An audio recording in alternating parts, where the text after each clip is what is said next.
আসসালামু আলাইকুম রহমতুল্লাহ। প্রিয় খামারি ভাইয়েরা, এর আগে একটা ভিডিও দিয়েছিলাম যে আমি গরু ক্রয় করার জন্য হাটে গিয়েছি, কিন্তু গরু ক্রয় করতে পারিনি, কারণ গরুর বাজারে এখন আগুন লাগছে। অর্থাৎ গরুর দাম অনেক বেশি, অনেক বেশি। তো গরু তো কিনতে হবেই কুরবানি টার্গেট করে, যেহেতু কুরবানির সময় খুবই কম। তাই আবারও আজকে চলে গেলাম হাটে গরু ক্রয় করার জন্য।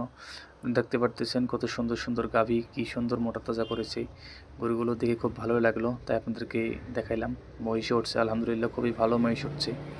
এই হাটে মহিষ খুব কম ওঠে, আজকে যা দেখি প্রচুর পরিমাণে মহিষ উঠেছে। তো যাক, আলহামদুলিল্লাহ গরু এত পরিমাণে উঠেছে হাটের মধ্যে, সেটা বলার মতো না। কিন্তু তারপরেও গরুর দাম অনেক অনেক অনেক বেশি গরুর দাম। তবে আজকে যা হাটে দেখলাম, মানে কাটাই গরু, অর্থাৎ জবাই করা গরু অনেক উঠছে আর কি, মাংসের গরু অনেক উঠছে। তো আমার তো মাংসের গরু নেওয়া যাবে না, আমাকে নিতে হবে হাড্ডি, দাঁত দেখে, যেন দাঁতিছে আর কি, কুরবানির টার্গেট করে, কুরবানিতে যেরকম যেন চলে সেই টার্গেট করে গরু ক্রয় করতে হবে। তো আলহামদুলিল্লাহ ভিডিওর মাঝখানে বলে নেই, আজকে আমার গরু দুইটা ক্রয় করা হয়েছে, দুইটা ক্রয় করতে পারছি। তো আলহামদুলিল্লাহ দেখাচ্ছি ভিডিও শেষে আমার গরুগুলো কত দিয়ে ক্রয় করছি আর কোন দুটো গরু ক্রয় করছি। এগুলো দেখতে পারতেছেন।